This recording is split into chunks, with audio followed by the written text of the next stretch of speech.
Next.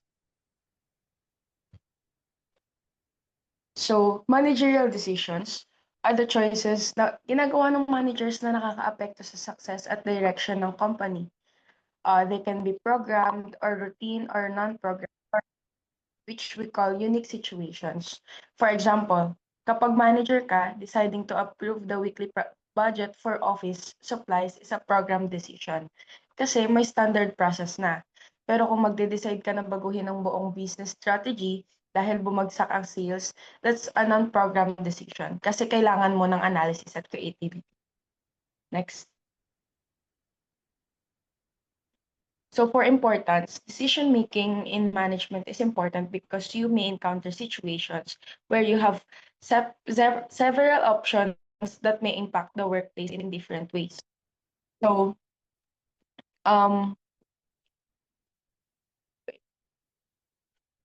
decision making is important kasi bawat decision ng manager ay may direct impact sa employees, productivity at goals ng organization or ng company rather.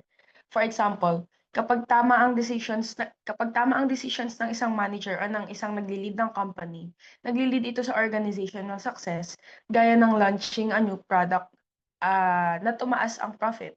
Or nakakaboost din ito ng employee morale kapag binibigyan ng recognition or promotion. Sa resources allocation naman, tulad ng pagde-decide kung mas kailangan ng budget sa training kaysa marketing. Lastly, it helps shape a positive company culture kapag pinopromote ang teamwork at respect. Next, please.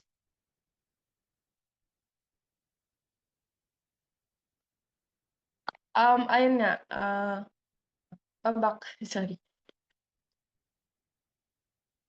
As I've said kanina, important ang decision making kasi nga ayan may apat na benefits which is impact on organizational success, influence on employee morale, affects resource allocation and shapes company culture. Next po. So for computational thinking process, it is a structured method of problem solving that breaks down complex issues into manageable parts. It encompasses key components such as decomposition, pattern recognition, abstraction, and algorithm design, making it applicable to both programmed and non-programmed decision. So, ito naman yung structured way ng pag-solve ng problems by breaking them into smaller or manageable pieces. For example, kapag may big project, tapos gagamitin mo ang decomposition para hatiin sa maliliit na tasks. Sa pattern recognition naman, mapapansin mong laging mataas ang sales sa tuwing December. Kaya nagpa-plan ka ahead of time. For the abstraction naman, it helps you focus sa important data lang at sa algorithm design, gagawa ka ng step-by-step plan para maabot ang sales goal. Next po. For the types of managerial decisions, we have first, personal versus organizational. So personal decisions ay para sa sarili. Nasa word itself naman na niya, personal decision. Habang ang organizational naman ay para sa buong company. For example, kapag nag-enroll ang manager sa leadership training, that's personal. Pero kung nag-approve siya ng bagong company policy, that's organizational. For number 2 naman po, basic versus routine. For basic decisions that requires a lot of consideration since they involve significant changes, investments, or commitments. These decisions are not made often, but when they are, they set the course for the organization's future. For the routine naman, decisions made day-to-day that not require much thought or time.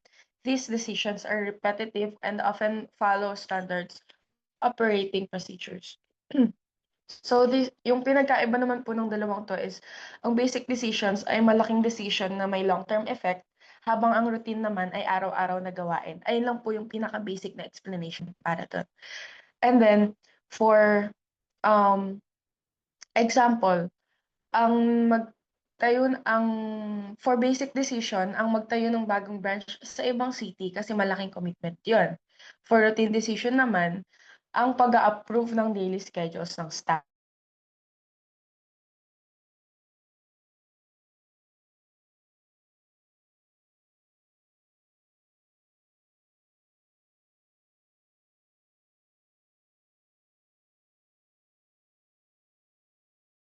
are already known. These decisions are often guided by rules or policies that have been established to address common day-to-day problems. For non-program naman, decisions arise in situations that are unique and unprecedented. It requires creative thinking, problem solving, and sometimes even a risk taking attitude. These decisions are made with no standard rules to follow. So for that naman po, program decisions ay may sinusunod na existing rules habang non-programmed ay kailangan ng creativity at risk-taking. For example, sa program, kapag sinusunod mo ang hiring policy sa pagkuha ng empleyado. For non-program, which is meron tayong rule na sinusunod, which is yung hiring policy nga. For non-program naman, kapag gumagawa ka ng emergency plan during a crisis like a pandemic. So yung biglaan siya, hindi siya yung nakaplan. Wala siyang like rule na sinunod, kundi biglaan siya. Next.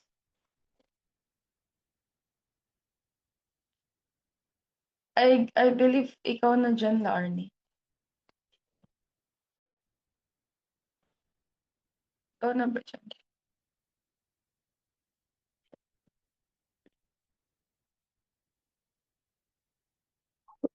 Move on to the levels of decision making. So we have strategic, tactical, and operational. So first, the strategic, it's a long-term decision and a focus on the overall direction of the organization. So this decision often involves setting goals, planning for growth, and determining the resources needed to achieve major objectives. So sa strategic po, ang mga decision na to dapat consistent and rigid and hindi dapat masyadong papalit-palit. So ito yung mga example nito is yung pag-merging ng companies, pag-cater or pag-enter ng new markets and also sa product development strategy. So ito yung mga long-lasting decision na makakapag-impact sa uh, direction and success ng organization, and it is made by the senior executives and top level management. Next is operational. Sorry, tactical. So tactical decisions are short to medium term action that support strategic decisions. These are often made by middle management and involve specific actions to implement strategies. So, yun nga, sabi dito, ito yung mga particular na ginagawa ng mga department heads and managers. Ito yung pagsiset ng, example nito is pagsiset ng sales target and pag-allocate ng mga resources. So, ang kaibahan niya sa strategic, ito is moderately flexible at nag-aallow siya ng room to adapt based on feedbacks or changes. Next is operational.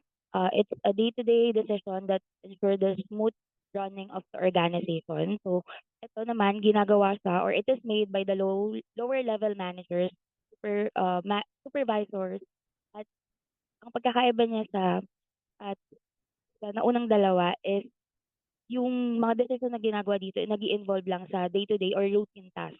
Ito yung mga repetitive task ng isang kumpanya. So next is yung decision-making process. So we have 8 process or steps. First one is problem identification. So dito, sa stage na to, ito yung nag involve ng pag-recognize ng issue at opportunity for change. So dito tayo maghahanap or magde-determine ng cause or ano ba yung pinanggalingan or yung pinagmulan ng problema. Next is information gathering. The second step is gathering relevant information that will help you make a right decision. So dito, as much as possible, mas maraming nakuwang information or mas maraming data, mas maganda para makapag-create tayo ng mas maraming options at mapag-compare natin yung mga data para makapag-come up sa mga possible options.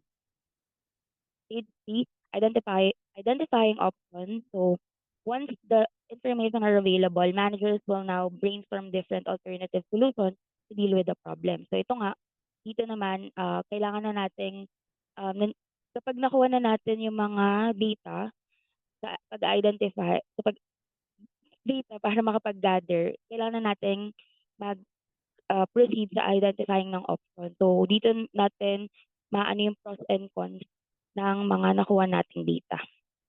Next is evaluating alternatives. So in this stage, alternatives are evaluated carefully in line with their feasibility, acceptability, and sustainability. So, sa feasibility ko, ito ba yung practical sa mga workers, sa mga teammates, and sa buong organization? Kung kaya ba siyang ma-adapt and acceptable ba siya para sa mga team members? And sustainability, kung pangmatagalan ba yung makukuha natin or yung ma-come up nating solution. Stage 5 is choosing the best option. So this stage naman, yun na, ito na mismo yung pipili na tayo ng option. So yung pinaka the best sa mga nakuha nating or nag-gather nating data. Stage 6, implementation. So in this stage, the solution is formulated into reality and action, and it also involves careful planning, resource allocation, and proper communication with all the stakeholders to ensure smooth execution. So yun, from the name itself, yun, ito na yung stage na i-implement na natin or i-act na natin yung nakuha natin or yung na-formulate nating solution. Stage 7, monitoring and evaluation. So, hindi nagtatapos sa pag-implement or sa pag-take action yung decision making. So, kailangan pa rin natin i-monitor yung magiging progress nun, kung meron bang kailangan baguhin para or kailangan reviewin. Lastly is adjust as necessary. So, ayun, kapag na-review na natin yung mga nakuha natin or yung progress or yung kinalabasan ng decision making natin or yung pinaka-option natin, makakatulong dito yung number 7 para malaman ng mga heads or managers at para makapag-adjust sila at makapag-improve sa next decision making process.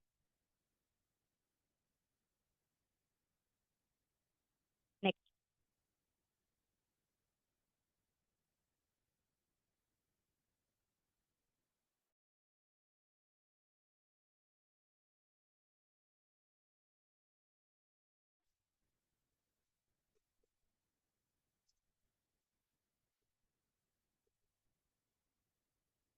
Morgas, thank you.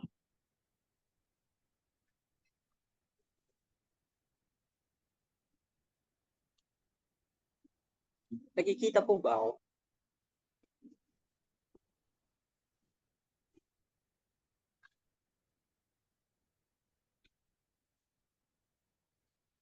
Yes, kita. So I'm Chris Angelo Vargas. Nakikita po ba ako? Hello po. Opo, kita. So I'm Chris Angelo Vargas, discussing about 3 types of decision-making models. So first, rational models. Then the second is bounded rationality models. And the third is intuitive model. Next po. The first is rational model. The rational model is structured approach of decision-making that emphasizes logical object analysis. It involves a systematic process, defining problems, and identifying alternatives, and evaluating evidence before making a decision. So dito sa rational model is a logical and step-by-step. For example, a company want to reduce operating costs. So, yung manager is mag-identify ng high expenses, review and operational reports, consider in alternatives, and choose the option that saves the most money without affecting productivity. So, next po. But the second is bounded rationality model. The bounded rationality model recognizes the limitation of human decision-making capabilities. It suggests that individuals use heuristic and mental shortcut make decisions, often leading satisfactory rather than optimal outcomes due to the mind operation contents. So dito naman sa bounded rationality model, it's bounded. It's bounded from the word bounded. So it is a limitado lang po dito.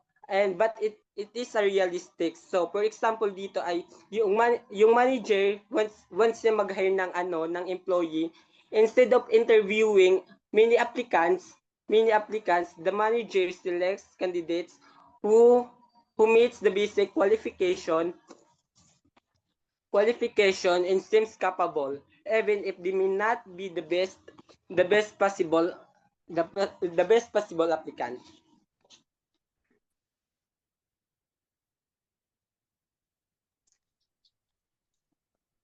Intuitive model. The intuitive model relies on gut feelings and instinct rather systematic analysis. This approach is often used situations where quick decisions are necessary, allowing to managers to draw on past experiences and subconscious push.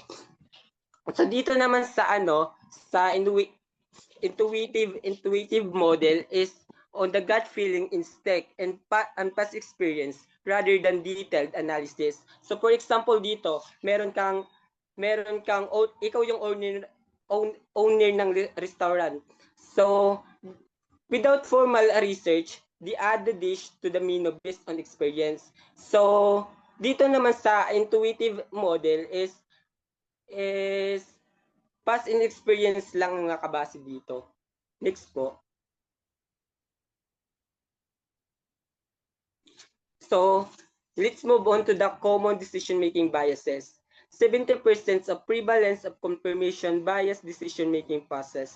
So, dito po sa dito sa prevalence of confirmation is happens with people focus on information that supports their existence, beliefs, and ignore information that contradicts them. 80% for percentage influence and scoring bias. Dito naman sa scoring bias is occurs when people rely too much on the first piece of information they receive when making a decision. And the last is professional settings or overconfidence. Sa overconfidence naman is when individual overestimate the knowledge, skill, and ability to predict outcomes. Next po.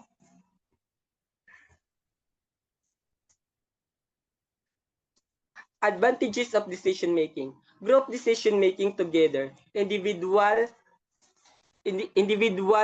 leading to more comprehensive solution. It encourages creativity, innovation, and allowing to teams members to build each other's ideas. Additionally, shared responsibility, foster accountability, and enhance teams cohesion. So dito naman sa advantages is involves multiple people working so together to solve problems, to make decision. So nagkakaroon po dito ng pagkakaunawaan, more on ideas, perspective, better problem solving, and share responsibility. Next po. Disadvantage of group decision making. However, group decision making can also lead challenges. Conflict may arise due to the differing opinions, which can disrupt the process. The times required to reach consensus can be lengthy. So dito naman sa disadvantage group of decision making, while decision making has benefits, it can also cause, nagkukos po sila ng daily conflicts, pressure, or conform. Sometimes member may avoid sharing opposing view to maintain harmony. So dito po nagkakaroon po tayo ng cost ng time consuming and conflict disagreements. So dito po di tayo nagkakaunawaan dahil yung pag nagde-decision po tayo, lahat po tayo ay may kanya-kanyang opinions. So nagkukos po siya ng hindi pagkakaunawaan, nagkukos po siya ng arguments, slowing down in decision process.